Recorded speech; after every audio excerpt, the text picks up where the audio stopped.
आज आपको परमात्मा के प्राकट्य के बारे में जानकारी देंगे।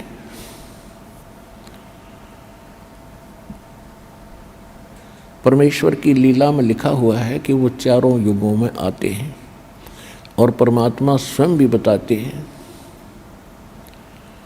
कि सतयुग में सत सुकृत कह टेरा, त्रेता नाम मुनिंदर मेरा, द्वापर में करुणा में कहाया, कलयुग नाम कबीर दराया। कि सतयुग में सत्सुकृत नाम से मैं प्रसिद्ध था। एक ब्राह्मण दंपत्ति मुझे उठाकर ले गए थे, मैं कमल के फूल पर आकर विराजमान हुआ था। परमात्मा एक लीला ऐसी करते हैं प्रत्येक युग में, और धीरे धीरे बड़ा होकर के वही क्रियाएं करते हैं जिस कुल में उनको ले जाया जाता है। सतयुग और त्रेता में परमात्मा ऋषि कहलाए थे, क्योंकि ब्राह्मण वर्ग उनको उठा कर ले गया था। द्वापर में परमात्मा को एक वाल्मीकि परिवार उठा कर ले गया था, तो उस समय वो वाल्मीकि कहलाए थे। और अब इस कलयुग के अंदर उनको एक जुलाहा दंपति उठा के ले गया था, और जिस कारण से वो धानक और जुलाहा कहलाए। परमात्मा कहते हैं वैसे मेरी कोई जाति नहीं, मैं सबका सृजनहार हूँ। फिर भी हमने जैसा भी अपना रंग रखा है, हम उसको उसी से संबोधित करते हैं। अब लाल चाहे कहीं पर भी रखा हो, लाल तो लाल ही रहेगा। उच्च आत्मा चाहे किसी वर्ण में उत्पन्न होते हैं, उसमें कोई अंतर नहीं आता, और ये तो परम आत्मा है। तो जो उद्देश्य लेकर वो आते हैं, फिर अपना वो कार्य शुरू करते हैं। कलयुग के अंदर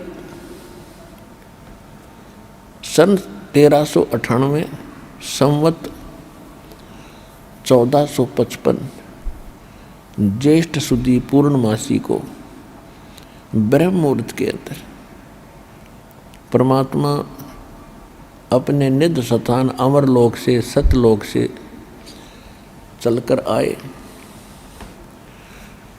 और एक शिशु रूप धारण करके वो वहाँ से गति करके आए। काशी बनारस शहर के बाहर एक लहर तारा नामक तालाब है, वो आज भी सुरक्षित रखा हुआ है कबीर पंथियों के द्वारा। अब उसकी केवल नाम निशान सा तो है, लेकिन पहले वाला सरोवर नहीं है। चारों तरफ उसमें आबादी भी बन गई है, फिर भी एक अवशेष शेष है। ये दास कई बार अपने भक्तों को पहले लेकर गए हैं, 2-3 बार देखा हमने। इसलिए दिखाया था कि आने वाले समय में जैसे भाई बहन बहुत ज़्यादा संख्या में होंगे, तो वो भक्त गवाही देंगे कि हम देख कर आए हैं। तो इतना ही काफ़ी होता है। इन तीर्थों पे घूमने की से कोई लाभ नहीं होता, केवल उस सच्चाई से परिचित होना मात्र होता है कि सचमुच यहाँ ऐसी घटना घटी थी। इतना ही काम है इनका। फिर इन पर चक्कर लगाना या कोई ना लगाना, इनका कोई यूज नहीं होता। तो कहने का भाव ये है कि वो परमात्मा उस लहर तारा तालाब में कमल के फूल के ऊपर आकर विराजमान हुए, शिशु रूप धारण करके। जब परमेश्वर ऊपर से आ रहे थे तो उसके प्रत्यक्ष दृष्टा एक अष्टानंद नाम के ऋषि उसी सरोवर पर वो साधना किया करते थे। प्रतिदिन सुबह सुबह जाते थे, शांत स्थान पर स्वच्छ जल में स्नान करते थे,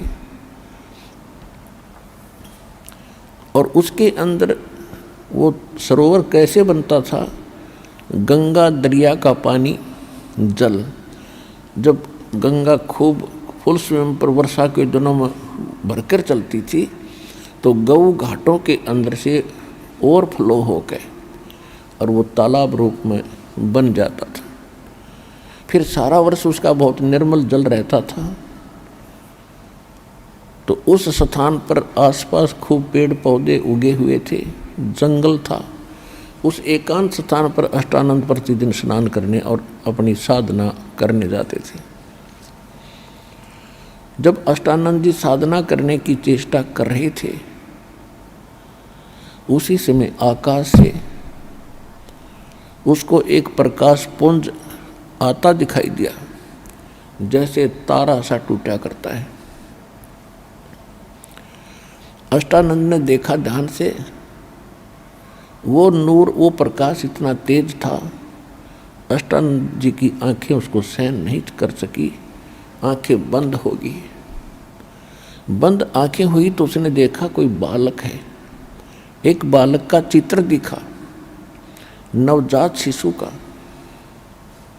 उसने पुनः आंख खोली, तब तक वो प्रकाश लहर तारा तालाब के एक कोने में सिमट चुका था और फिर से अंधेरा छा गया था। सूर्य उदय होने से लगभग 1.5 घंटा पहले की ये घटना है। अष्टानंद जी के सामने वो बच्चे का चित्र बार बार घूम रहा है। जैसे हम सूर्य की ओर देखते हैं, हमारी चरम दृष्टि उसको सहन नहीं कर पाती, फिर हम आंखें बंद कर लेते हैं या साइड में करते हैं, तो सूर्य का वो प्रकाश रहित प्रतिबिंब, वो आकार हमें साफ दिखाई देता रहता है और कुछ देर के बाद वो समाप्त हो जाता है। ठीक इसी प्रकार अष्टानंद जी के साथ हुई। उसके सामने वो बच्चे का चित्र घूमता ही रहा, आंखों के सामने ऐसे लगा रहा। उसने सोचा, आज ये क्या देखा मैंने, ये तो बहुत ही अद्भुत हो गया, आश्चर्य की बात है, ये है क्या। तो वो तो उठकर चल पड़ा, क्योंकि वह स्वामी रामानंद जी के शिष्य थे। स्वामी रामानंद जी उस समय काशी बनारस में 1 नंबर के विद्वान प्रसिद्ध थे, वेद, गीता और पुराणों के। और उन्होंने 1400 ऋषि बना रखे थे जो उसके ज्ञान का प्रचार आगे आगे जाकर किया करते थे। उनमें से एक अष्टानंद जी भी थे। स्वामी रामानंद जी केवल ब्राह्मणों को ही दीक्षा दिया करते थे और उन्हीं को भक्ति का अधिकारी बताते थे।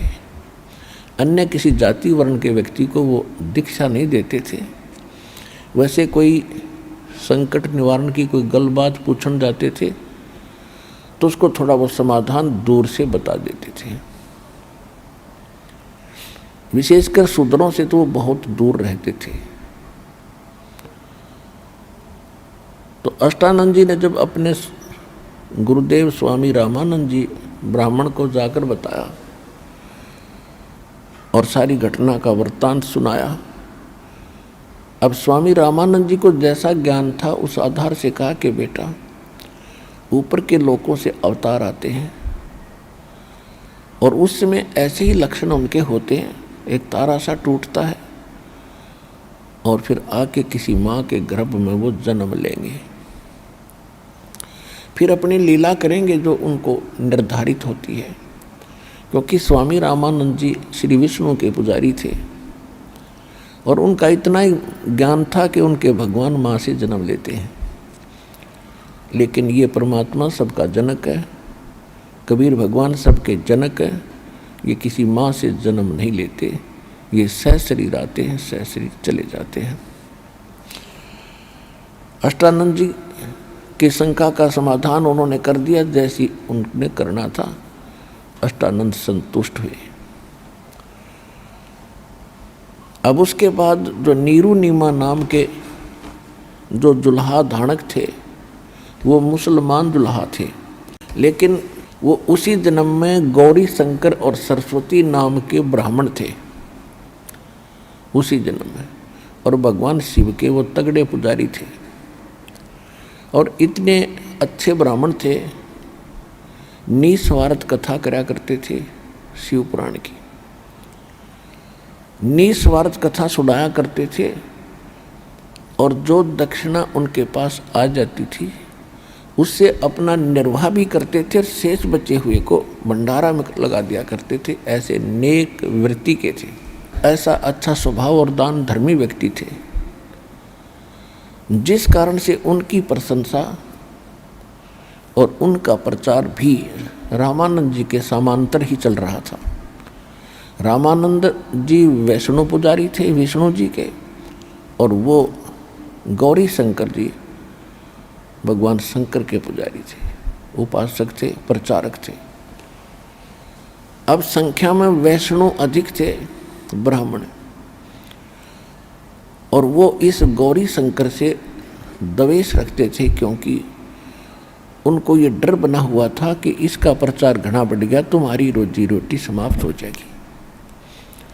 और इसका आभास उस समय के मुसलमानों को भी हो गया कि कोई भी अधिकतर हिंदू वर्ग के ये गुरु लोग, क्योंकि हमारे को आज तक आपस में लड़ा के मारने वाले ये गुरु लोग ही रहे हैं, और इन्हीं पर हम विश्वास करके कहीं भी जाकर लठ बजाने को तैयार हो जाते थे, उनकी सारी झूठी बातों को सत्य मानकर। तो इसी कारण से उन्होंने सब कुछ देख लिया कि जो अधिकतर गुरु लोग हैं वो इससे विरोधी हैं, और ये प्रचार घृणा कर रहा है हिंदू धर्म का। तो मुसलमान काजी और मुल्लाओं ने उस गौरी शंकर को जबरदस्ती मुसलमान बना दिया बलपूर्वक।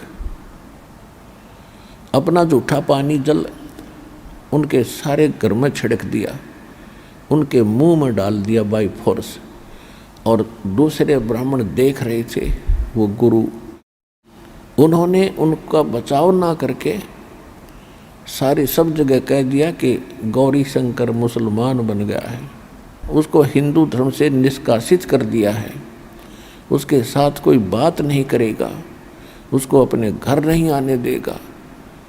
ऐसी आग लगा दी।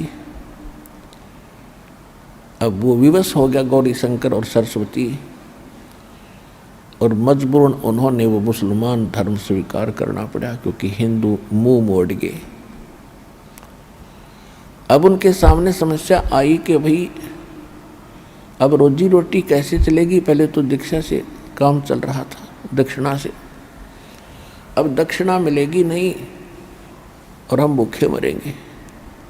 तो उन्होंने एक सिंपल सा काम जिसमें कोई पैसा भी ना लगे,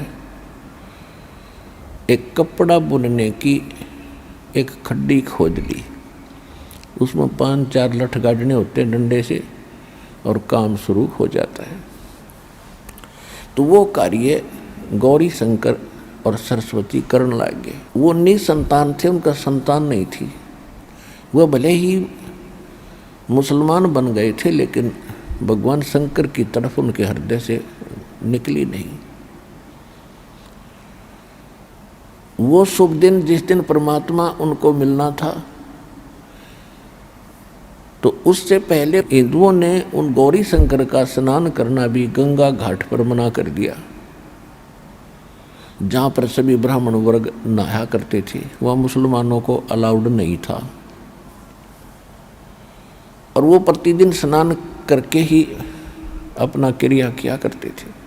तो उन्होंने और कोई स्थान नहीं मिला, तो उस लहर तारा तालाब में वो प्रतिदिन स्नान करने जाने लग गए।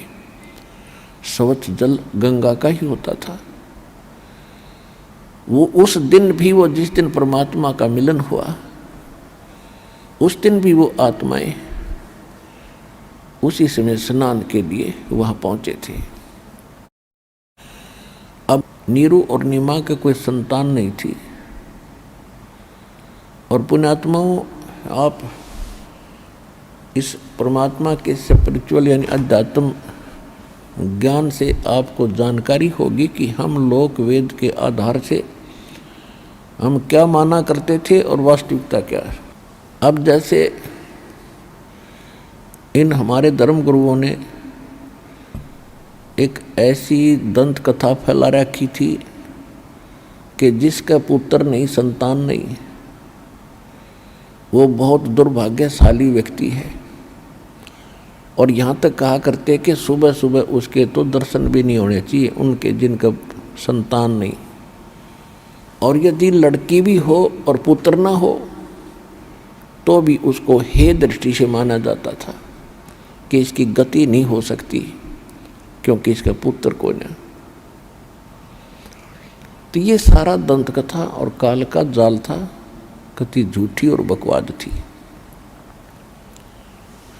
परमात्मा के विधान से हमें ज्ञान हुआ कि जिनके संतान नहीं है उनका कोई लेन देन शेष नहीं है, आज उनका कोई संस्कार बकाया नहीं है, जिस कारण से वो बहुत ही भाग्यशाली व्यक्ति है यदि उनको भक्ति ठीक मिल जावे और वो सच्ची नीयत भक्ति कर लें तो इसी जन्म में वो पार हो जाएंगे, उनको तो देर लगेगी ही नहीं। अब इसके लिए थोड़ा सा एक कथा सुनाते हैं। एक समय सुखदेव ऋषि अपनी माँ के गर्भ में था और इसको गर्भ में ज्ञान हुआ कि हम बाहर जाने के बाद सब भूल पड़ जाती है और ब्रह्मा विष्णु महेश से निकल रहे तीनों गुण हमें अचेत कर देते हैं। ये त्रिगुणमयी माया हमें भ्रमित कर देती है, नशा हो जाता है, जिस कारण से ये बाहर नहीं आया। फिर ब्रह्मा विष्णु महेश तीनों ने इससे को कहा कि सुखदेव तू बाहर आ, 12 वर्ष तू माँ के गर्भ में रहेगा और आगे ये परंपरा बिगड़ जाएगी हमारी। माताएं 9 महीने में परेशान हो जाती हैं बच्चे को गर्भ में रख के, और 12-12 वर्ष तक ये गर्भ में रखेंगी तो इनका जीना हराम होगा, आप बाहर आओ। अब पुण्यकर्मी प्राणी को ये ब्रह्मा विष्णु महेश कुछ हानि नहीं कर सकते, गर्भ में तो बिल्कुल नहीं कर सकते, ऐसा कोई नियम है वालिका का। तो इन तीनों ने इनसे प्रार्थना की, इसने एक कंडीशन रखी कि माँ के गर्भ से बाहर आऊं, उस समय आप अपनी इस त्रिगुणमयी माया तीनों गुणों को स्टॉप कर लेना, बंद करना। अब इन्होंने कहा कि भाई हम इसको रोक नहीं सकते, ये हमारे बस से बाहर है, यदि हम इसको रोकने की चेष्टा करेंगे तो हमारा शरीर फट जाएगा। तो सुखदेव ने कहा कि मैं बाहर नहीं आ सकता, बाहर आते ही तुम अंधा कर देते हो, हमें ज्ञानहीन बना देते हो। तो उन्होंने तीनों ने मिलकर सलाह बनाई कि हम केवल इतनी देर रोक सकते हैं अपनी इन किरणों को, प्रत्येक गुण के प्रभाव को बाहर निकल रहा है जो, बस एक क्षण। तो उसने कहा कि तुम इतनी देर रोक दो। तो उन्होंने इतना फ्रिक्शन ऑफ सेकंड अपना वो गुण रोका और सुखदेव माँ के गर्भ से बाहर आ गया। अपनी ओर नाल को कंधे पर रख के माता पिता से मुंह मोड़ लिया। अब सुखदेव के पिता जी थे व्यास ऋषि। व्यास ऋषि ने कहा कि बेटा तेरा नाम हमने गर्भ में सुखदेव रख दिया था, क्योंकि 12 वर्ष तक तू गर्भ में रहा और फिर भी तेरी माँ को पीड़ा नहीं थी। सुखदेव, सुखदेव यानी सुख देने वाला। दूसरा इसको सुखदेव भी कहते हैं क्योंकि ये सुख माने तोता होता है, और तोता के अंडे से निकल कर ये आत्मा आई थी, उसके बाद ये मनुष्य शरीर में इसका संस्कार बना था।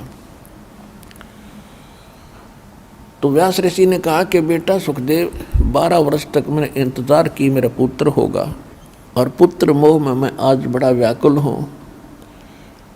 बेटा बेटा बेटा आ जा।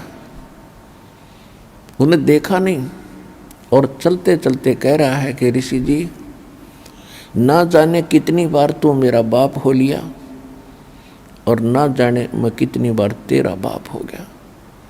ये बहुत लंबा झगड़ा है। अब के मुझे विवेक है, अब मैं इस जाल में फंसूंगा नहीं और मैं अपना कल्याण कराऊंगा।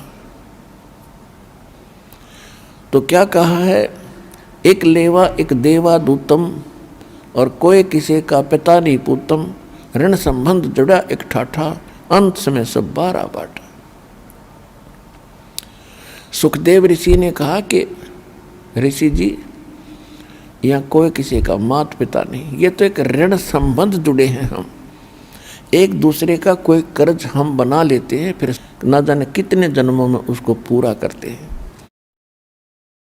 जैसे आज अज्ञानता से कोई रिश्वत लेता है, कोई किसी का प्लॉट दबा लेता है, कोई चोरी करता है, या कोई और अन्य कारणों से किसी के धन को ग्रहण करता है, फिर आने वाले समय में उसने सब वो पूरे वापस देने पड़ते हैं, भोगने पड़ते हैं। किसी की भैंस बनेगा, किसी का बैल बनेगा, किसी का गधा बनेगा, लठ भी खाएगा और वापस भी देगा। अब आपने देखा होगा कई भैंस दूध ना देती है, फिर उनका इंजेक्शन ठोकेंगे, पहले तो लठ मारेंगे ना, फिर इंजेक्शन लाएंगे, फिर वाई फोर्स काटेंगे। तो इस तत्व ज्ञान से आपको पता चलेगा कि जो विष आज ये खा रहा है समाज, ज्ञानता के कारण कोई रिश्वत ग्रहण कर रहा है, कोई किसी की चोरी कर रहा है, कोई प्लॉट दाब रहा है, कोई अटपट कर रहा है। तो गरीबदास साहिब जी ने कहा कि तुमने उस दरगाह का मैल नहीं देखा और धर्मराज के तिल तिल का लेखा, पाई पाई का हिसाब है। तो यहाँ सुखदेव ऋषि बता रहे हैं, वैसे तो बता रहे हैं गरीबदास जी, परमात्मा के ज्ञान को इन पात्रों के माध्यम से, क्योंकि कोई भी कथा है कोई पात्र बनाकर ही सुनाई जाती है। कहते एक लेवा एक देवा दूतम, कोई किसी का पिता नहीं पुतम, ऋण संबंध जुड़ा एक ठाठा, अंत समय सब 12 बाटा। होय होय। एक कथा सुनाते हैं। एक समय एक व्यक्ति किसान था और उस किसान को एक पुत्र प्राप्त हुआ, उसकी पत्नी मर गई। उसने दूसरा विवाह कराया, उससे पुत्र हुआ। कुछ दिन के बाद वो पिता भी मर गया और उस बच्चे की माँ भी मर गई। बड़े भाई का विवाह हो चुका था, छोटा भाई 10-12 वर्ष का था। एक पिता के थे, वह माँ 2 थी उनकी। वो छोटे वाला रोगी हो गया किसी कारण से, और रोग का ट्रीटमेंट उन्होंने कराया तो उसका कोई राहत नहीं मिल रही थी। महीना 20 दिन वो रोगी रहा। फिर उन दोनों पति पत्नी ने, बड़े भाई ने और उसकी बड़े भाई की पत्नी ने के विचार किया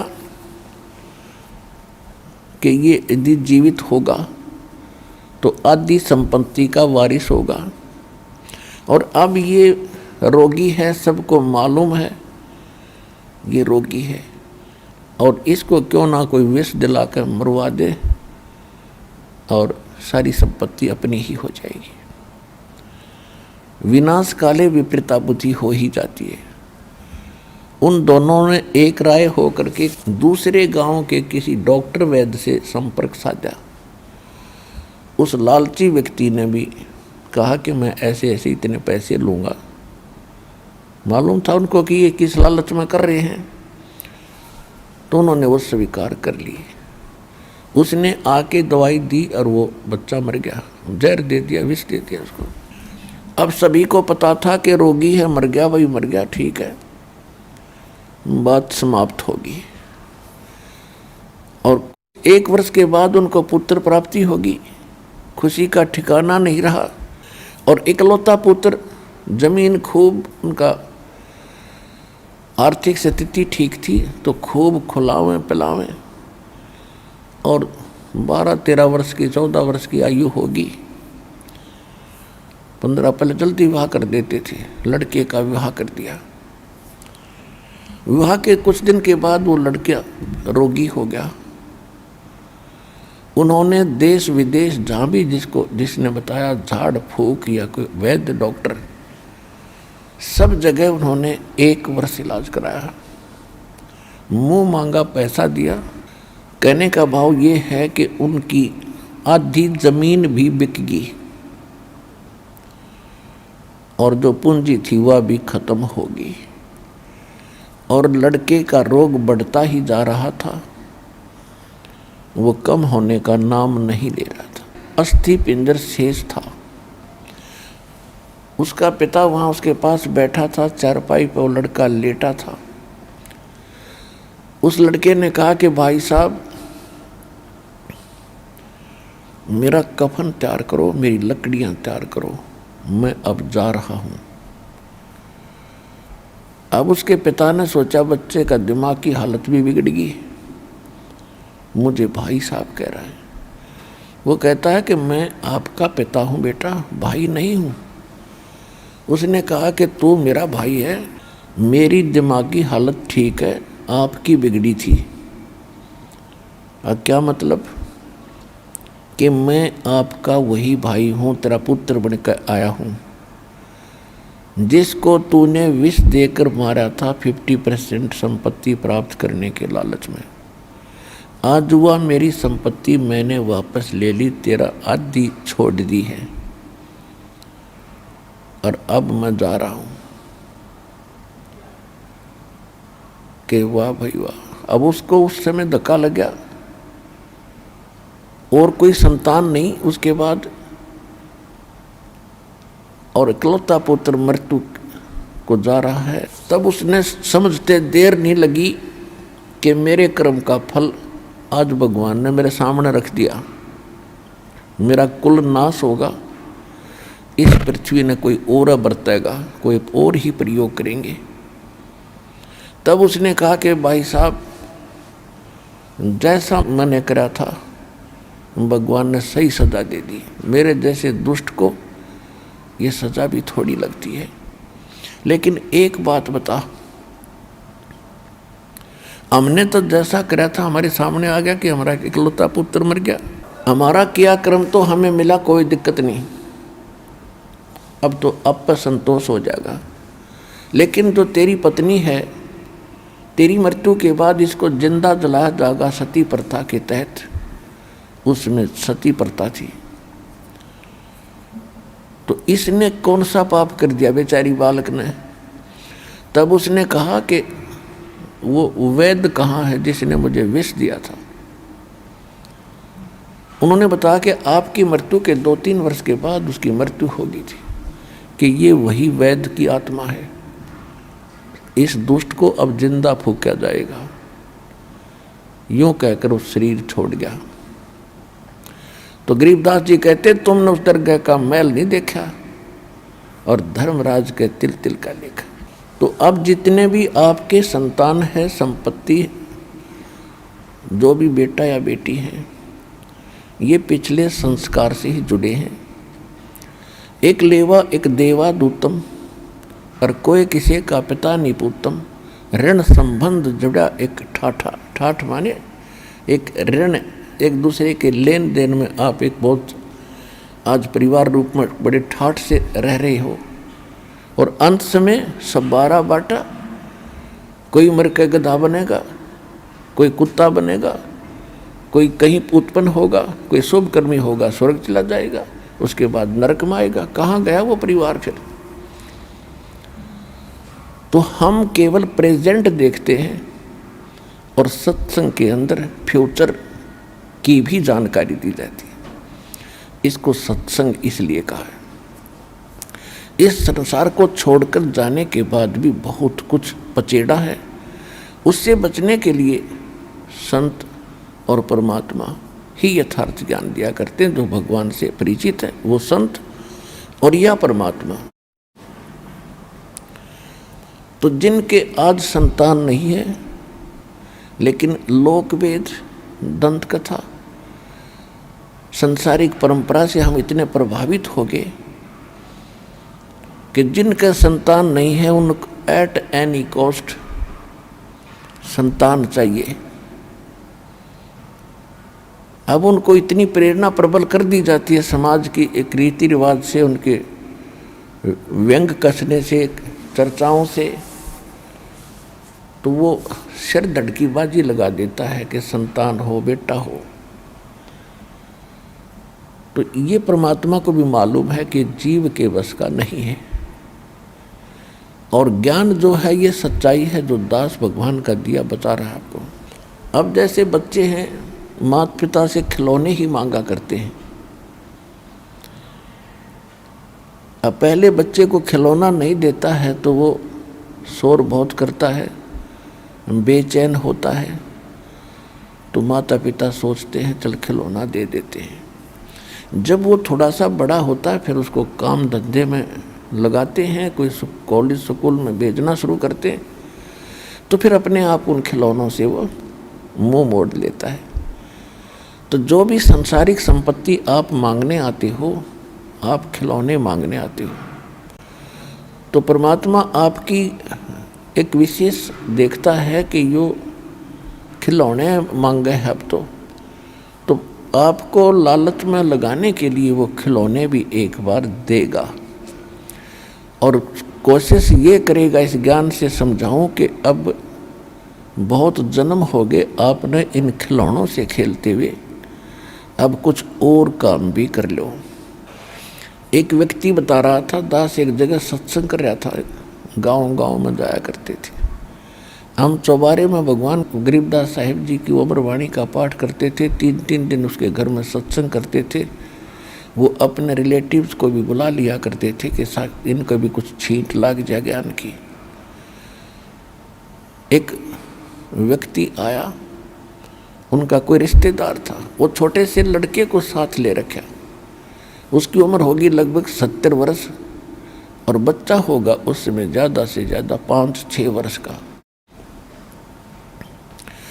उसने सत्संग सुना ऐसा ही जो दास आज कर रहा है।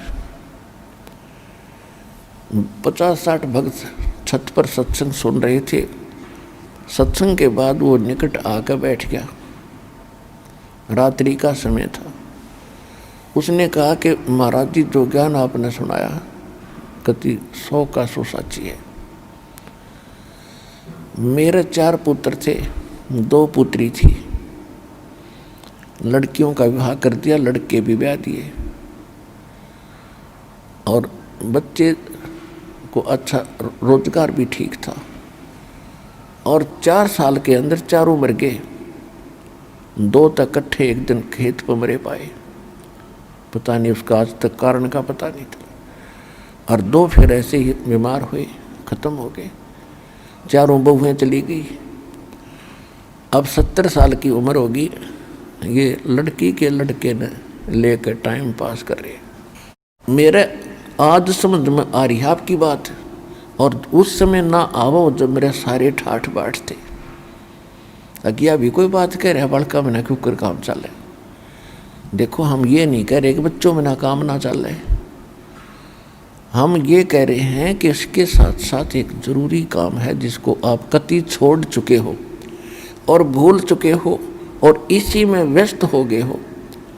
इतना ही काम मनुष्य का नहीं है, इसके साथ साथ और घना जरूरी काम है जिसको आप भूल गए, तो उसको याद कराया जाता है। तो नीरू नीमा निसंतान होने के कारण वक़्त से घर से निकला करते, कहीं रास्ते में कोई देखेगा तो मुंह मोड़ेगा कि इनका संतान को नहीं, ये बेसंतान है, इनकी शक्ल भी ना देखनी चाहिए, सुबह सुबह इनके दर्शन भी बुरे होते। तो कहने का भाव ये है, जिन भाई बहनों को संतान प्राप्ति नहीं है, यदि थोड़ा सा भी ज्ञान की तरफ ध्यान देंगे तो समाज को ना देखना, भगवान को देखो। यदि आपने भक्ति और मोक्ष चाहिए, फिर भी परमात्मा देखेंगे कि यदि उनको आवश्यक समझेंगे आपको, तो ये खिलौना तो बहुत आसानी से दे देंगे आपको, कोई बड़ी बात नहीं है। संतान से तो आपके हाथ जुड़वा देंगे, यदि आप संतान मांगेंगे तो बस करवा देंगे आपकी।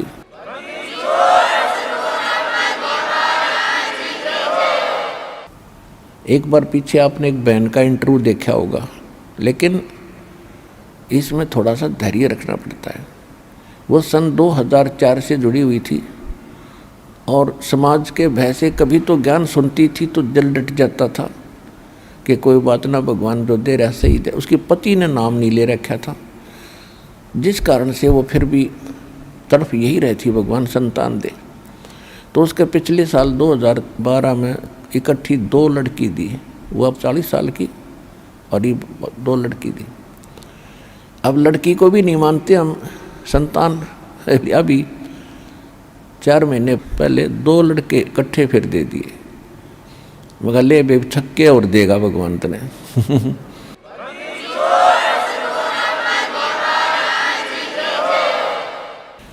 तो हम जो उद्देश्य लेकर सत्संग कर रहे हैं और आपको जो एक पहाड़ से दुख से बचाना चाहते हैं, लेकिन आप समाज के डर से, समाज क्योंकि ज़्यादा है और हमारा समाज अभी इतना फैला नहीं है ताकि आम व्यक्ति न्यों कहने लग जाए भाई रोज़ सुनाते हैं ज्ञान भगवान का, परमात्मा दे तो धन है, ना दे तो रजा मालिक की, अपना मोक्ष कराओ, पीछा छुटवाओ। फिर भी परमात्मा को मालूम है कि ये दिल कितने दिन डटेंगे, और लास्ट में परमात्मा अगर सच्चे दिल से और आवश्यक समझेंगे तो देंगे, और ये सोचेंगे कि जिसको नहीं देना चाहेंगे और उसका मोक्ष ही चाहते हैं तो कतई नहीं देंगे। तो कहने का भाव ये है कि जैसे नीरू नीमा को परमात्मा संतान दे सकते थे, वो क्या नहीं कर सकते, लेकिन नहीं फंसाया उनको, क्योंकि उनको निकालना था। उनका वचन था उनके उसके पुत्र के साथ, और जिनको निकालना है परमात्मा दलदल में दोबारा पटक नहीं सकते। तो नीरू नीमा को संतान नहीं थी, उम्र 60-62 वर्ष की हो चुकी थी, और जिस दिन परमात्मा मिले थे उनको, उससे पहले दिन कोई उसका रिलेटिव, कोई मित्र सहेली आ गई और उसने फिर उसका इंजेक्शन लगा दिया कि इसका नीमा के। ये एक बालक तो भगवान ने, अल्लाह ने देना चाहिए था, तेरा भी संसार में साझा हो जाता। बता, संतान बिना भी कोई जीवन है? बुढ़ापे में कौन उंगली पकड़ेगा, कौन संभालेगा? वृद्धावस्था तो बहुत बूढ़ी हो से। अब उस नीमा के वो इंजेक्शन ताजे ताजे लगे थे, और सुबह उठ कर वो जा रही थी नहाने के लिए। दोनों जने स्नान करने के लिए लहर तारा तालाब की तरफ प्रस्थान कर रहे थे। नीमा रो रही थी और याद कर रही थी, एकांत में याद करा करती शंकर भगवान ने, क्योंकि वो पुजारी उनके थे और मुसलमानों वाले ज्ञान से वो इतने रंगे नहीं थे, मुसलमान बना जरूर दिए गए थे। तो अपने शंकर भगवान से वो प्रार्थना कर रही थी कि हे परमात्मा, तेरे घर में क्या पुत्रों की कमी है, मुझ नीच में कोई दोष है, दाता माफ़ कर दो, मेरा भी साझा कर दो संसार में। जिया नहीं जाता, हमारी शकल भी देख कर राजी नहीं बनता, हम कैसे जिएंगे? ऐसे फूट फूट कर रो रही थी। नीरू ने कहा कि नीमा, पहले तो हमारे संतान नहीं, और हमारे भाग्य में होती तो क्या भगवान से छुपा है, वो दे ही देते। अब रो रो के आंखों से अंधी और हो जाएगी तू, उंगली पकड़ने वाला कोई है नहीं, एक दुख और खरीद रही है तू, मत रोया कर, शांति कर, विश्वास कर परमात्मा अल्लाह पर, भगवान शंकर पे। अब जो उसने दे दिया उसमें सब्र कर। लेकिन वो नहीं मान रही थी, वो रोती ही जा रही थी। ऐसे वो गल्ला बातें करते हुए उस स्थान पर पहुंच गए जहाँ भगवान पहले ही विराजमान थे, लहर तारा नामक तालाब पर। सूर्य उदय होने से लगभग 1.5 घंटा पूर्व अंधेरा खूब होता है, और जब उजाला होता है तो उजाला भी शीघ्र ही हो जाता है। तो पहले नीमा ने स्नान किया कि तू अंधेरे अंधेरे में नहा ले। वह नहा के बाहर आ गई। तब नीरू स्नान करने के लिए उस सरोवर में प्रविष्ट हुआ। वो नहा रहा था, ऐसे मलमल गए, पानी ऊपर डाल रहा था। नीमा अपना कपड़ा धोने के लिए गई दोबारा, जिसको बांध कर आई थी लपेट के। जो ही दोबारा सरोवर के तट पर पहुंची तो क्या देखा, सामने एक कमल के फूल पर कोई वस्तु हिल रही है। तो ऐसे जैसे परमात्मा एक पैर के अंगूठे को मुख में दिए थे, एक को ऐसे हिला रहे थे पैर को। नीमा ने देखा कोई सर्प है और फन उठाए खड़ा है। जब उसने गौर से देखा, पहले तो हिलने वाली स्थान पर ध्यान था, फिर ध्यान गया कि तो बच्चा है, ये तो बालक है। उसने कहा देखियो जी बालक डूबेगा, बालक डूबेगा। अब नीरू नहा रहा था और वो चर्चा चलती आ ही रही थी, तो नीरू ने कहा कि नीमा तो पागल होगी, मेंटल होगी इन बच्चों के मोह में। अब तुझे जल में भी बालक दिखाई देने लगे, तो मान जा मेरी बात, मत दुखी हो। तो उसने फिर जोर से कहा कि देखो जी मैं सच्ची कह रही हूँ, देखो इधर सामने देखो। तो एक बार जब उसने ऐसी कसक से कहा तो उसने देखा तो सामने सचमुच बालक है। आओ देखा ना ताओ देखा, कदे बालक डूब ना जा, कमल के फूल समेत तोड़ लिया उसको और उठा के अपनी पत्नी को थमा दिया।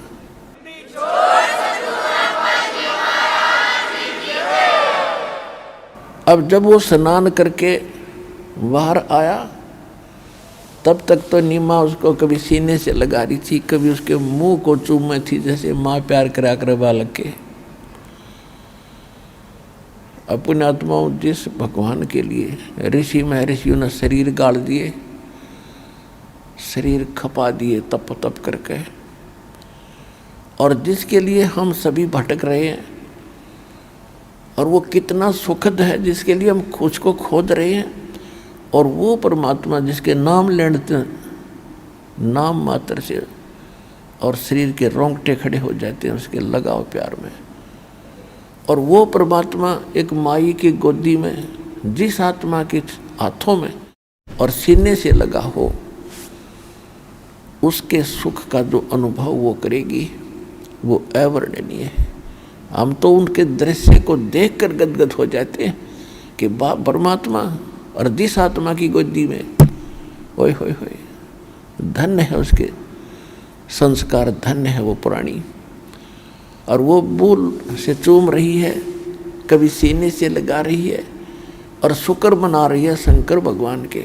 तो उसमें वो दृश्य आंखों के सामने घूमता है तो आंखों में आंसू आती है। गरीबदास जी ने उसके विषय में अपनी वाणी में चित्रित किया है, उसको सुनाते हैं आपको। अब क्या बताते हैं गरीबदास साहिब जी।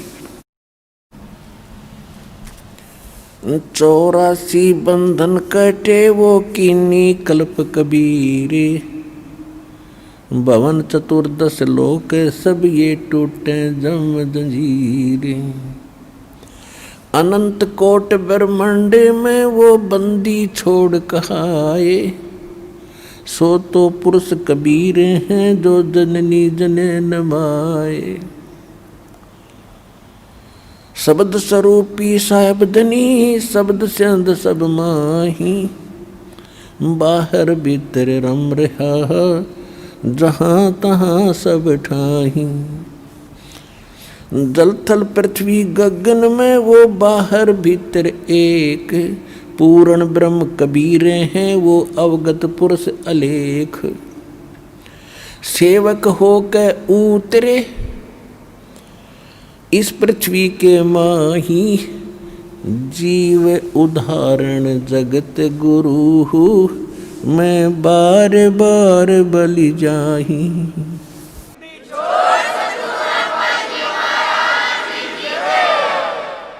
कहते हैं सेवक होकर उतरे वो पूर्ण परमात्मा, दास बनकर कबीर दास कहाया करते थे। सेवक होकर उतरे इस पृथ्वी के माही, और जीव उद्धारण, जीवों का उद्धार करने के लिए वो जगत गुरु। और गरीबदास जी कहते हैं मैं बार बार बलिहारी जाऊं इस परम पिता परमात्मा पे, जो हमारे लिए इतना कष्ट उठा रहे हैं, हमारे लिए भटक रहे हैं।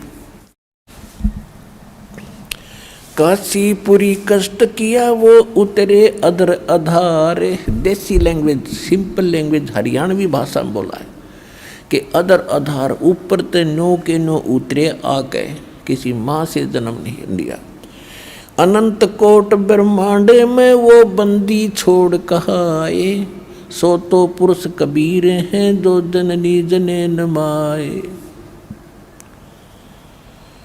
काशीपुरी कष्ट किया वो उतरे अदर अधार, मोमिन को मुजरा हुआ वहाँ जल में दीदार। मोमिन माने उस मुसलमान को। गरीब कोट किरण शशि भाने सुधिये आसन अदर विमाने, पर सतपूर्ण ब्रह्म को शीतल पिंड और प्राणी। गोद लिया मुख चूम कर हेम रूप झलकनते, जगर मगर काया करो जैसे दमक पन पदम अनंत। अब नीमा ने कहते गोद लिया मुख चूम के, माने जैसे बच्चे का प्यार करती है। ओए होए, अपने आत्मा जिस आदमी का उद्देश्य यही था कि संतान मिले, संतान मिले, आप पे आगे दाता उसके लिए, लेकिन उसको संतान नहीं दी क्योंकि परमात्मा ने उसको पार करना था। वचन था, वायदा था कि इसको पार करूंगा बेटा, मैं प्रॉमिस करता हूँ। किसको? नीरू नीमा के जो पूर्व जन्म के पुत्र सुदर्शन जी थे, उनसे परमात्मा का प्रॉमिस था। तो इसलिए मालिक ने उनको कति नहीं दिया संतान, क्योंकि उनको पार करना था। और ऐसा ना समझना पुण्यात्माओं कि संतान है वो पार नहीं होंगे, ऐसी कोई बात नहीं है। क्योंकि उस समय परमात्मा ने ये सभी मंत्र थे सार्वजनिक नहीं करने थे, जिस कारण से परमात्मा पर एक फूंक फूंक कर कदम रख रही थी।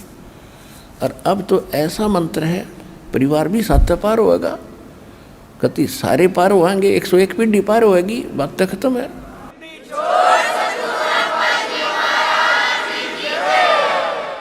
उसके बाद लड़के को नीमा इतना प्यार करती है, उधर से नीरू के मन में बहुत सी खुरापात उत्पन्न हुए समाज की तरफ से कि पहले तो हम हिंदू थे, मुसलमान बने बाई फोर्स। अब ना हिंदुओं से मित्रता, मुसलमानों से हमारा विशेष संबंध बना नहीं, यानी हमारा कोई नहीं संबंध। जब बनता है कोई पुत्र पुत्री होती, कोई रिलेटिव बढ़ जाते, यानी आपस में कुछ थोड़ी बहुत संख्या बढ़ जाती, तो उसने सोचा कि अब यदि हम इस पुत्र को, बच्चे को घर लेकर जाएंगे, गांव नगर के लोग पूछेंगे कहाँ से लाए हो, हम कहेंगे कमल के फूल पे, लोग इसने कति नहीं मानने का चिन्ह कमल के फूल पे, और बालक रुक सकता है? झूठ बोलते हो।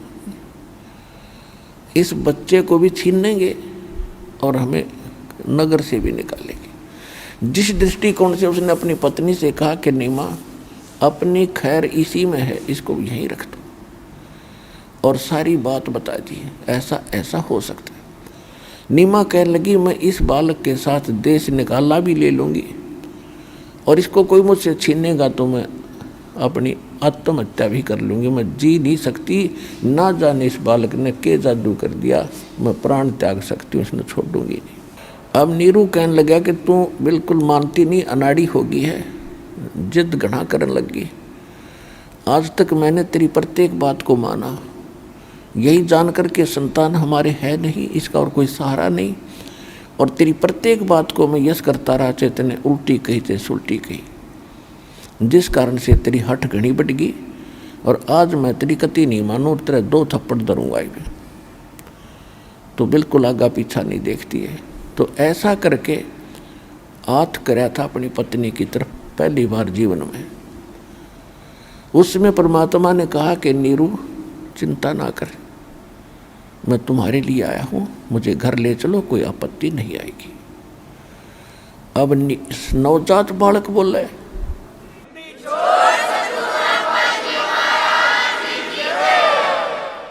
वो न्यू का न्यू हाथ रह गया उसका, न्यू का न्यू डट गया। और उसने सोचा ना जाने कोई फरिश्ता है, ना जाने कोई सिद्ध पुरुष है इसमें, और तुझे हानि ना करते, इस डर से आगे आगे चल पड़ा। घर ले आए। अब वो पूछ रहे कहाँ से लाए, को सच्ची बता दी, कमल के फूल पर हम नहान गए थे सुबह जाते। और अब लोग ये तो भूल भाल गए कमल के फूल पर कैसे हुआ, फलाना हुआ। उसकी सुंदरता देखकर मालिक का इतना सुंदर चेहरा था, जैसे कति स्नो वाइट, सफ़ेद कलर था मालिक का, सफ़ेद बर्फ जैसी सफ़ेदी, और इतना जगरमगर चेहरा करे, न्यारा सा बालक दिखे। तो सभी कहते हैं, गरीबदास जी ने लिखा है, और परमात्मा की महिमा की कबीर सागर में भी ऐसा लिखा है, सारी काशी के लोग इन्हों देखना आवा। जैसे पहले हमारे अक्षेत्र में कोई लड़की को विदा करते थे तो उससे पहले उसका दहेज दिखाया करते थे, उसके कपड़े कुपड़े टांग दिया करते, नुमाइश लाया करते। तो गांव की सारी औरतें गीत गाती आया करती देखड़ खातिर क्या क्या दिया है। या किसी की पुत्र वधू को लेकर आती थी दहेज, उसको भी पहले नुमाइश लाया करते सारे। तो ऐसे आ रहे हैं नगर के लोग, एक नीरू का इतना सुंदर बालक है, उसको इतना अच्छा लड़का दिया भगवान ने, ऐसा बालक कदे देखा ना सुना। इवन काशी का राजा भी और दिल्ली के बादशाह को जो पता चला, वो भी देखने के लिए उस बालक को गया, क्योंकि वो मुसलमान था। अब कहने का भाव ये है कि वो तो भूल गए कि भाई कौन है, कैसा है, क्यों मिला, क्योंकि मालिक ने जब खेल खेलना उसने कौन रोक देगा।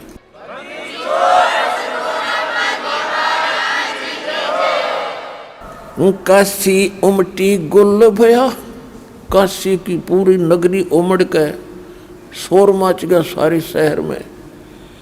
मोमन का घर घेरे, उसका घर घेर लिया, लाइन लगी। और कोई कहे ब्रह्मा विष्णु है, कोई कहे इंद्र कुबेर। कहती हो आम आदमी को ना, ये तो कोई अवतार आया है। कोई कहे ब्रह्मा कैसा है, कोई कहे विष्णु दिखे, कोई कहे तो कुबेर का अवतार दिखाई देता है। कोई कहे वरुणधराम राय है, कोई कहते है ईसे 16 कला सुभान गति, कोई कहे जगदीश। भक्ति मुक्ति ले उतरे ये मेटन तीनों तापे। एक एक शब्द सुख संवेद का ध्यान से सुनना। भक्ति और मुक्ति लेकर अवतरित हुए, यथार्थ ज्ञान को स्वयं लेकर उतरे। भक्ति मुक्ति ले उतरे वो मेटन तीनों तापे। ऐसी भक्ति लाए जिसे 3 ताप भी नष्ट होंगे। और उससे पहले जो साधना आप कर रहे थे उससे 3 ताप नष्ट नहीं होते थे। जैसे श्री रामचंद्र जी को श्राप दिया था, ये 3 ताप के अंदर आते। कोई श्राप दे दे, कोई छू मंत्र कर दे, कोई किसी का भूत छोड़ दे, घायल दे, या कोई और देव रुष्ट हो जा। उसका इलाज केवल कबीर साहब के पास है, इस भक्ति से। तो नारद जी ने श्राप दिया था विष्णु जी को, उसके श्रापवश उसने श्री रामचंद्र रूप में राजा दशरथ के घर जन्म लिया और पूरा जीवन अपनी पत्नी के वियोग में बिताया। फिर श्री राम ने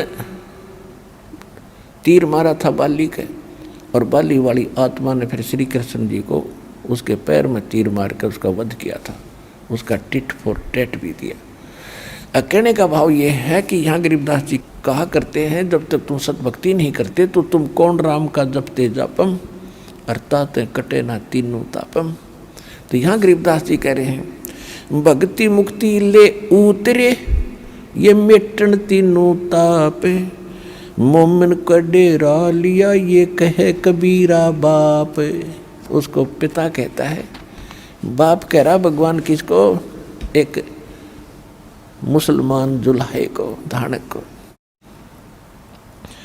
दूध न पीवे न अन्न भखे, न पलने झूलनते। अदर अमान ध्यान में वो कमल कला फूलनते। अब कोई कहे छल ईश्वर नहीं, कोई किन्नर कहलाए। कोई कहे गण ईश का जो जो मात रिसाए।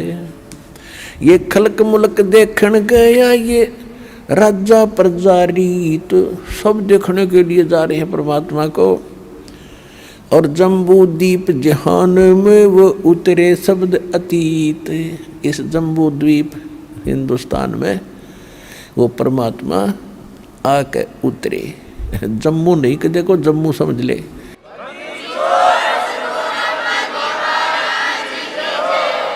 दुनी कहे ये देव है। अब दुनिया तो न्यू कह रही है देवता है। जब यहाँ शोर मचा है तो ऊपर के देवता भी झांके नीचे ने के कोई खास विशेष के हो रहा है। तो यहाँ कह रहे हैं दुनिया कहे ये देव है और देव कहते हैं ईसे, और ईश कहे ये पार ब्रह्म है, ये पूर्ण विश्व बीसे।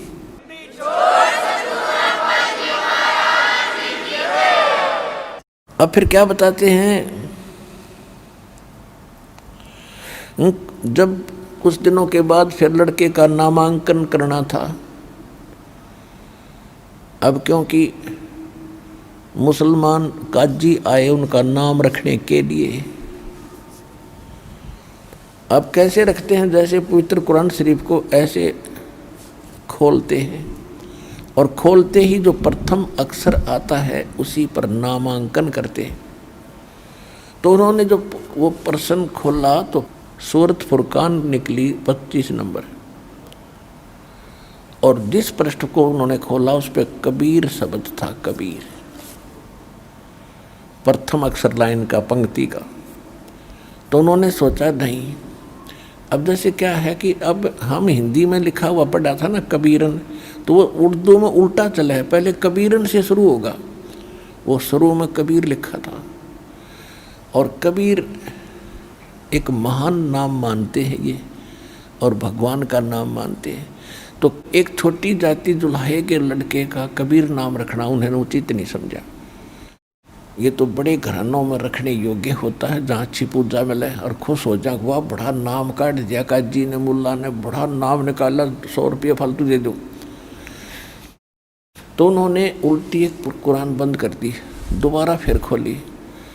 अब पहले तो एक पंक्ति का पहला अक्षर था, फिर उस पृष्ठ पर सारे पर कबीर कबीर कबीर कबीर लिखा पाया।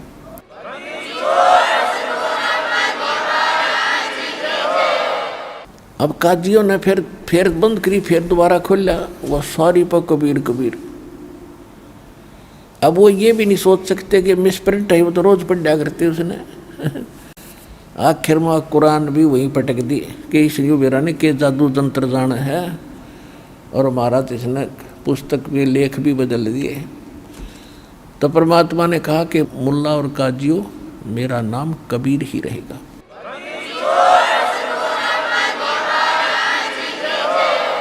अब गरीबदास जी कैसे बता रहे हैं, काजी आए कुरान ले दर लड़के का नाम, अक्सर अक्सर मैं फुरा धन कबीर बल जाऊं मैं। सकल कुरान कबीर है, हर्फ लिखे जो लेखे, और काशी के काजी कहें या गई दीन की टेक। कि हमारा धर्म बिगाड़ दिया इसने, सारी कुरान में अक्षर बदल गए। कहते सकल कुरान कबीर होगी, सारे कुरान में कबीर कबीर, हर्फ लिखे जो लेख, और काशी के काजी कहें ये हमारी गई दीन की टेक। दूध न पीवे न अन्न बखे, और न पालने झूलनते, अधर अमान ध्यान में वो कमल कला फूलनते। अब गरीबदास जी क्या बता रहे हैं कि परमात्मा ना कुछ खावे ना पीवे, और स्वस्थ ऐसा जैसे कमल का फूल रोजाना बढ़ा करे। जैसे कमल के फूल में एक ऐसी क्वालिटी दी है भगवान ने, ऐसा गुण है। कमल का फूल किसी सरोवर में है, पानी 2 फुट है, और उसमें कोई जल डालना शुरू कर दे, जैसे नहर का पानी कई बार सरोवर में छोड़ दिया करते थे, तो वो साथ के साथ बढ़ेगा ऊपर, चाहे 5 फुट पानी और हो जाए, और साथ बढ़ेगा, कति बिल्कुल ऊपर ही रहेगा। तो यहाँ गरीबदास जी बता रहे हैं कि दूध ना पीवे ना अन्न बखे, और ना पालने झूलंत, अदर अमान ध्यान में, और कमल कला फूलंत, कमल की तरह फूल रहे थे, यानी स्वस्थ हो रहे थे, और कुछ खा पी नहीं रहे। अब 25 दिन के भगवान हो गए लीला में शरीर में, और नीमा घनी चिंतित होगी। उसने मान लिया कि ये बालक जीव है को नहीं, बिना खाए पिए बालक जिया करे, ये तो कुछ क्षणों का है। तो उस दिन वो बुरी तरह रो रही थी। रो तो कई दिन से रही थी, उस दिन और विशेष तरफ लगाई और फाइनल कर लिया कि हे शंकर भगवान, क्योंकि वो पुजारिन शंकर भगवान की थी, वो तो अपने हृदय में मान चुकी थी कि शंकर भगवान ने दिया ये पुत्र है। देखो अब गरीबदास जी कहते जगत का पेखना पेखा, धनी का नाम ना लेखा। जो कर रहा है उसका जिक्र भी नहीं और शंकर जी के नंबर बनने लग रहे। अब हमारे साथ ऐसे बन रही थी जैसे दास श्री कृष्ण विष्णु जी के पुजारी थे, हनुमान जी के पुजारी, वो साधला सब के घाटा जोड़ रहे थे। और घर में जो भी सुख होता था, कक्षा में पास होते थे, नौकरी मिली, बच्चे हुए, संतान हुई, तो इन भगवानों को क्रेडिट दिया करते कि हम इनके पुजारी हैं, ये दे रहे। अब पता चला ये कुछ दे ही नहीं सकते, ना ये ले सकते। हमारे संस्कार फल रहे थे। और दे रहा है कौन? वो देने वाला तो वही है जो सबका रक्षक है। गीता अध्याय नंबर 15 के श्लोक 16-17 में 3 पुरुष बताए, सरपुरुष अक्षर पुरुष। सरपुरुष और अक्षर पुरुष तो ये बताइए, ये तो नासवान है, इनके अंतर्गत प्राणी भी जन्म मृत्यु के अंदर। और जो तीसरे प्रकार का परमात्मा बताया 15वें अध्याय के 17वें श्लोक में कि उत्तम पुरुषत्व अन्य परमात्मा इति उदाहरते। ये लोग तरह अविषयवर्ती अवैश्वर है, जो सबका धारण पोषण करता है, सब लोकों में प्रवेश करके, वो है परमात्मा वास्तव में। तो ये कर तो ये मालिक रहे थे और वो क्रेडिट दे रही थी श्री शंकर भगवान को, और शंकर भगवान को याद कर रही है। अब करे करावे साइया मन में लहर उठा, दादू सरदर जीव के वो आप बगल हो जा। अब परमात्मा ने क्या किया, उधर से भगवान शंकर को प्रेरित किया। शंकर जी आए एक साथ 2 रूप बना के, और वहां आके नीमा से कहने लगे, माई तुम भगवान को याद करके क्यों रो रही है, क्या दिक्कत है? उसने रोती रोती न संत की तरफ देखा और उन्होंने 2-3 बार कहा, माई बताओ क्या बात है। इतनी हिचकी लग रही थी कि वो कहने लगी, महाराज अब ना सुने मेरे दुख ने। अब उसने सोच लिया बाबा जी क्या करेंगे, जो भगवान ने दिया और भगवान ने वापस ले रहा है। तो कहने लगी कि आप मेरे दुख ने ना सुनो, आप भी दुखी हो जाओगे। तो भगवान शंकर ने कहा, माई यूँ कहा करें, कोई अपने दुख ने दूसरे तीन बता दे, कुछ हल्का हो जाया करे। हो सकता मैं कुछ थोड़ी बहुत मदद कर सकूँ तेरी, बता दो। तब उसने रोते रोते बताया कि हमारा संतान नहीं थी, और एक दिन विशेष कसक से मैंने अपने भगवान शंकर से प्रार्थना की थी, इन्होंने कमल के फूल पर मुझे एक पुत्र दिया। शंकर भगवान ने तो पता भी को ना ये सांग के हो रहा है, वो तो वह बता रही है तो वो सुन रहा है। और मैं बड़ी खुशी हुई थी, खुश हुआ था, हमारा परिवार में खुशहाली छाई थी। अब 25 दिन हो गए इस बालक ने कुछ नहीं खाया। अब यूँ मरेगा बाबा जी, साथ मैं मरूंगी, फाइनल है मेरा। अब मैं जीऊंगी की सांस पे। तो उसने कहा कि दिखा तेरा पुत्र कहाँ है, कि ये रहा। वो ले उठा के।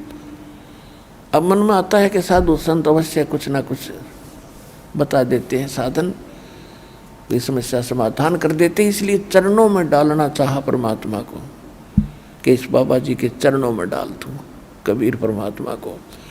तो परमात्मा उसके हाथों से उठ गए, माई के हाथों से उठ गए, और शंकर भगवान के सिर के बराबर में हवा में रुक गए नौके।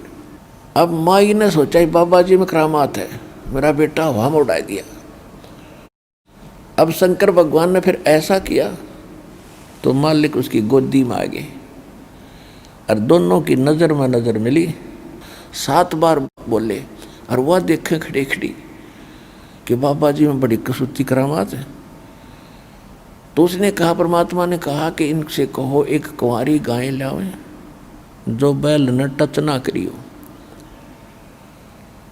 और एक कुम्हार के घर से पवित्र पात्र लावे स्वच्छ, और आप उसके ऊपर अपना हाथ धर देना, आशीर्वाद भरा, वह दूध दिया करेगी। अब देखो सारी पावर चाहिए, ऋषि हैं, महर्षि को सिद्ध पेद, ये सारा परमात्मा से ही तो वो छोटी मोटी सिद्धि शक्ति प्राप्त करके अपने दुकान चलाता है। तो शंकर जी में शक्ति मालिक ने दे दी कि तू आशीर्वाद देना। अब क्या हुआ, तुरंत उसने कहा कि अपने पति को बुलाओ। पति वहीं था, बुला लिया और उसको सारी बात बताएगी। तो एक कुंवारी गाय ले आया, कुंवारी गाय ले आया, कुमार के घर से साफ पर बर्तन ले आया और शंकर भगवान साधु रूप में खड़े थे, उस पर थपकी लगा दी। लंबे लंबे सतन हो गए और दूध की धार चल पड़ी, वो पात्र भर गया।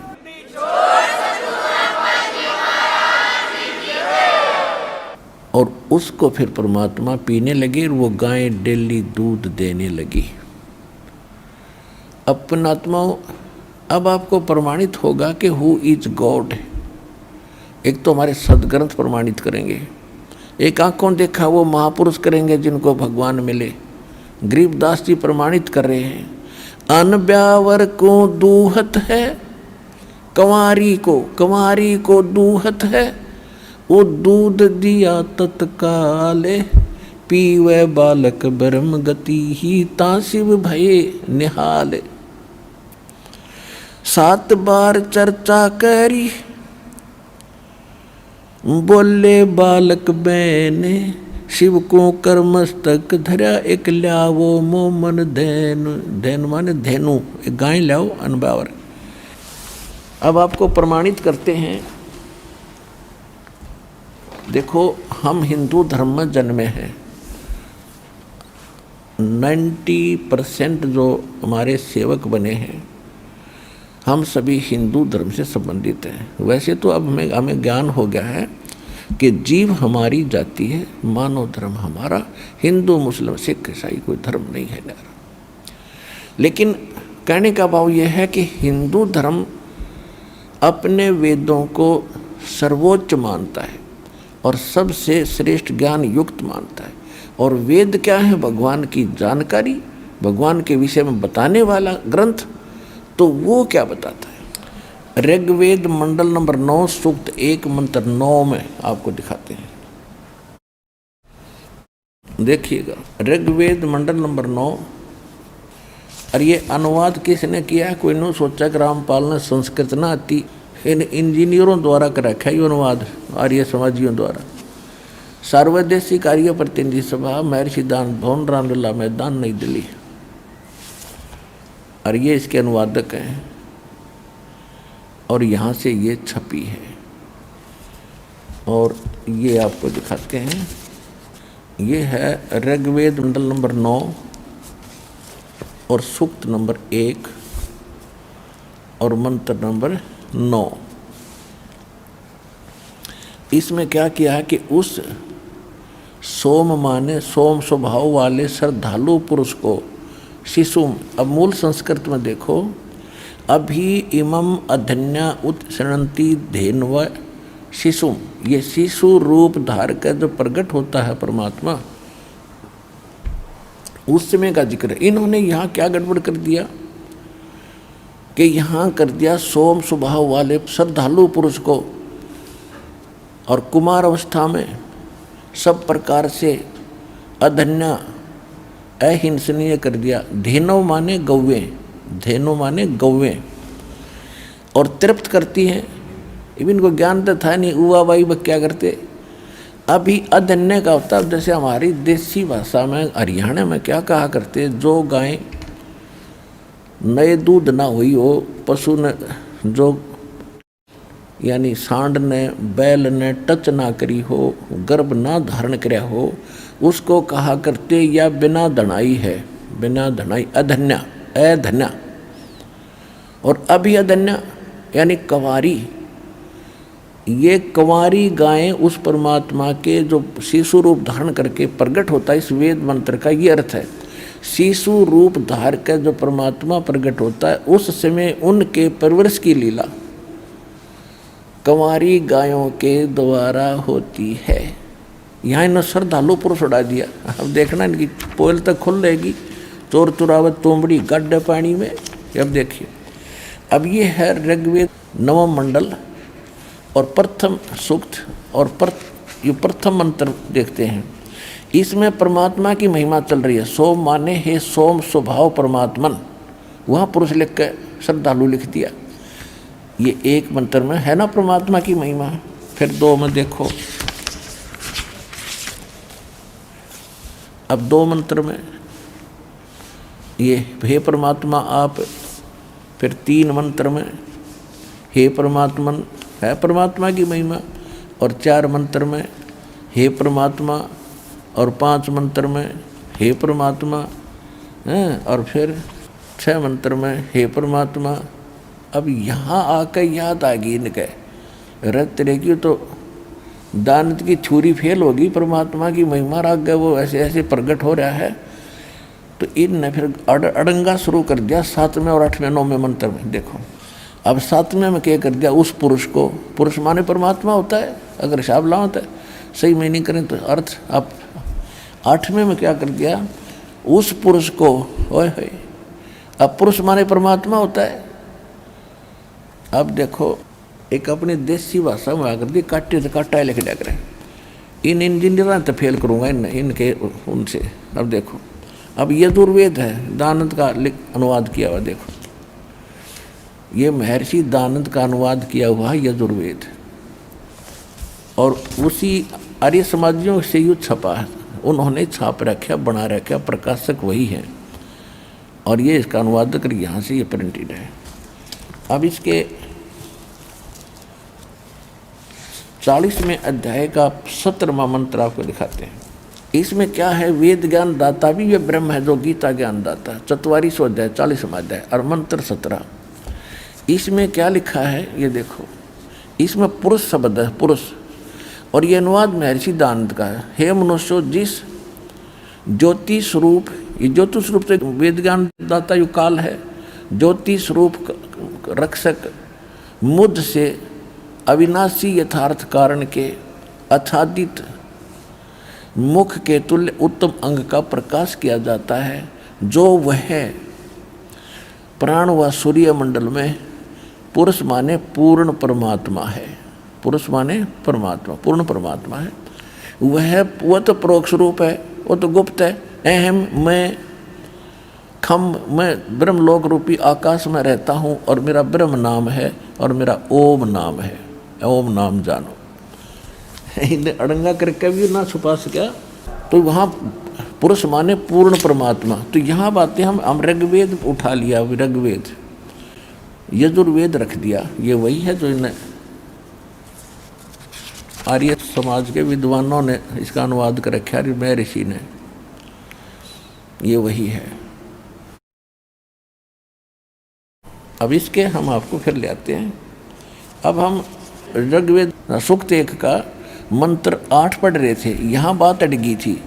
उस पुरुष को, उस पूर्ण परमात्मा को, ओए होए, उग्र गतियाँ प्रेरणा करती हैं, यानी संसार में हाहाकार मच जाती है। उन परिस्थितियों के कारण फिर परमात्मा यहाँ स्वयं प्रकट होते हैं। उग्र गतियाँ प्रेरणा करती हैं, और वह भासमान शरीर को, वो परमात्मा सुंदर शरीर को वह पुरुष प्राप्त होता है। ओए होए, सुंदर शरीर धारण करके वो यहाँ पर आता है। आगे देखो,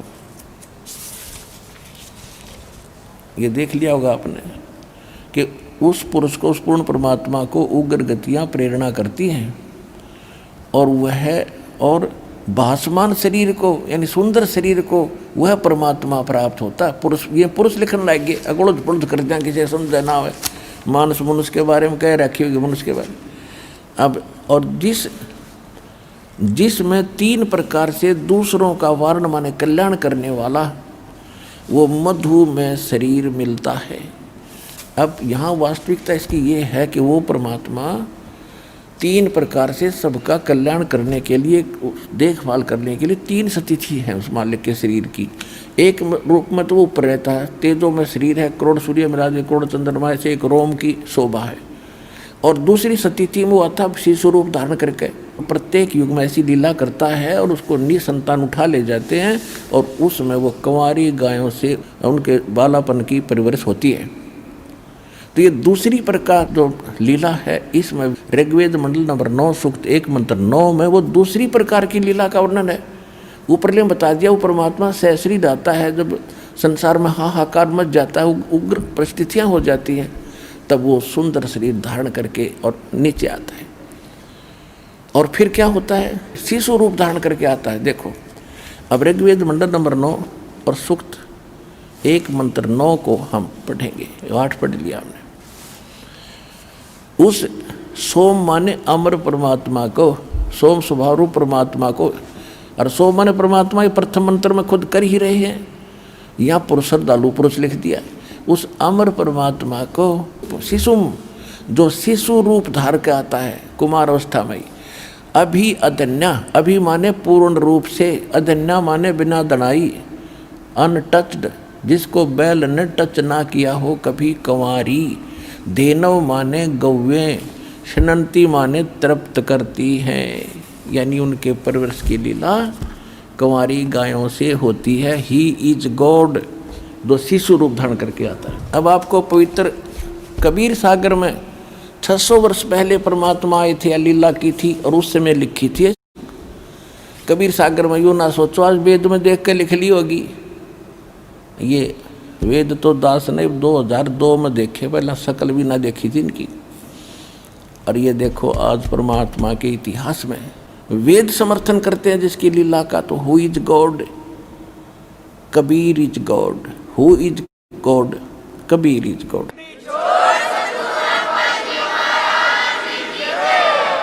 देखो कबीर सागर, खेमराज श्री कृष्ण दास प्रकाशन मुंबई। ये कहाँ से छपा है?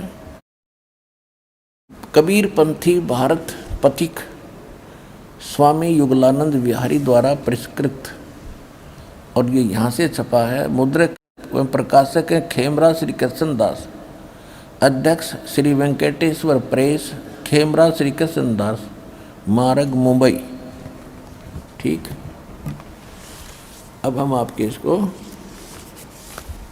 74 पृष्ठ पर ले चलते हैं, थोड़ा सा दिखाएंगे। ये है ज्ञान सागर, एक खंड है कबीर सागर का, अध्याय है 74 पे। अब क्या बताते हैं? सुन जुल्हा तब मन भया आनंदा, ओए होए, कहते हैं सुन जुल्हा मन भयो आनंदा। जुल्हा ये सुनकर बड़ा खुश हुआ। जिमी चकोर पायो निश्चंदा। अब परमात्मा ने कहा था वाचा बनता पुनः मैं आयो और काल कष्ट में तोड़ मिटायो। परमात्मा ने कहा था कि मैं किसी पिछले वचनबद्ध होकर तेरे पास आया हूँ और तेरे को काल कष्ट से बचाया है मैंने। तो इस बात को सुनकर सुन जुल्हा मन भयो आनंदा, जिमी चकोर पायो दिशी चंदा। जैसे चकोर पक्षी को रात्रि में चांद दिख जा, उसकी तरफ से नजर नहीं हटती। ले सुत चले हर्ष मन कीना, पुत्र को लेकर घर आगे, अरतासों पुन अस बोल ही दीना। अगला जन्म जब होई तुम्हारा, तुम्हें पठावे यम से न्यारा। परमात्मा ने कह दिया अगले जन्म में तेरे से मैं पार कर दूंगा। और सुत काशी को ले चले, लोग देखण ते आव, और अन्न पानी भखे नहीं, जुल्हा शोक मनाव। तब जुल्हा मन कीन तिवाना, जुल्हे ने मन में विचार किया, रामानंद सो कहा उत्पाना। रामानंद जी से जाकर इसकी जिक्र किया। मैं सुत पायो बड़ा गुणवंता, और कारण कौन बखे नहीं संता। हे संत जी क्या कारण है, ये खा नहीं रहा। रामानंद ध्यान तब धारा, जुल्हा सो तब ये वचन उचारा। पूर्व जन्म ते ब्राह्मण जाति, हर सेवा की नहीं भली भांति। कुछ तू सेवा हर की चूका, अर्थात भयो तेरा जुल्हो का रूपा।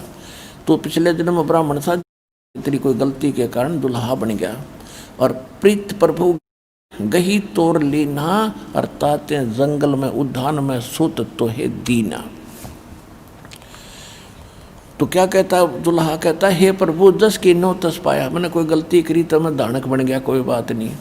आर्त हो तो दर्शन आया, मैं संकट में तेरे पास आया हूँ, मेरे संकट का निवारण करो, मेरा बालक कुछ खावे। सो कहिए उपाय गुसाई, बालक अक्षुदावंत कुछ खाई। ऐसा कोई साधन बताओ, उपाय बताओ जिससे मेरा बालक कुछ खा ले। रामानंद अस उक्ति विचारो, तुम सुध कोई ज्ञानी अवतारो। कि तेरा ये पुत्र है, कोई विद्वान पुरुष है, ब्राह्मण है। अब जैसा उसको ज्ञान था वो बता रहा है। ये कहता है रामानंद अस युक्ति विचारा, तुम सुत कोई ज्ञानी अवतारा। और बछिया जाही बैल नहीं लागा। ओए होए, जिस बछिया के आज तक बैल ने टच ना कराया हो, कंवारी गायें सोले ठाड़ करो ते आगा, उसको लाकर उसके सामने खड़ी कर दो। दूध चले ते ही थनते और दूध ही दरो छिपाई, अक्षुदावंत जब हो अर्ता को देखवाई। दुल्हा एक बछिया ले आवा और चलो दूध कोई मरम न पावा, चलो दूध दुल्हा हरसाना, राग छिपाई कहो नहीं जाना। अब यहाँ कहते हैं दूध तब पीवत नाम कबीरा, दूध तब पीवत नाम कबीरा, और खेलत संत संग मत धीरा। अपनात्मा आदरणीय गरीबदास साहिब जी आंखों देखा मालिक के उस ज्ञान योग को, जैसे तुलसीदास जी ने लाखों वर्ष पहले घटी रामायण को अपने शब्दों में, अपनी चौपाइयों में, वाणी में दोबारा चित्रार्थ कर दिया, और 100 की जो सत्य है वह, तो ये दिव्य दृष्टि होती है। जैसे वेद व्यास जी ने 18 पुराण और 4 वेद और श्रीमद् भगवत गीता, श्रीमद् भगवत गीता बोली गई थी युद्ध के दौरान और लिखी उसने बाद में, और एक एक वर्ड ज्यों का तो लिख दिया, क्योंकि शब्द का नाश नहीं होता, ये न्यू के न्यू रहते हैं। जैसे एक यूट्यूब सिस्टम आप देख रहे हो, वो चाहे 1000 आदमी उसका कनेक्शन ले लें यूट्यूब का, तो सब देख सकते हैं उसमें, जिसका वो कनेक्शन ठीक हो। तो इसी प्रकार एक दिव्य दृष्टि होती है जो तुलसीदास के पास थी, लेकिन उसकी रेंज कम थी, और गरीबदास जी को जो दिव्य दृष्टि मिली है उसकी रेंज की अक्षमता बहुत ज़्यादा, बहुत अक्षमता थी, जिस कारण से गरीबदास साहिब जी ने भी बताया है, और परमात्मा ने उसको अपनी सारी कथा बताई दी थी। तो गरीबदास जी भी कहते हैं अन ब्यावर को दूहत है कंवारी को, और दूध दिया तत्काल, और पीवे बालक ब्रह्म गति तासी भय निहाल। अब यहाँ वेद बता रहे हैं कि जब वो परमात्मा शिशु रूप धारण करके आता है, उसकी प्रवेश की लीला और कंवारी गाय से होती है। और परमात्मा की लीला में 600 वर्ष पहले लिखा हुआ है कि परमात्मा कबीर जब आए थे और उन्होंने 25 दिन कुछ खाया पिया नहीं, तब एक कंवारी गाय दूध से उसकी परवरिश की लीला हुई थी। Who is God? Kabir is God.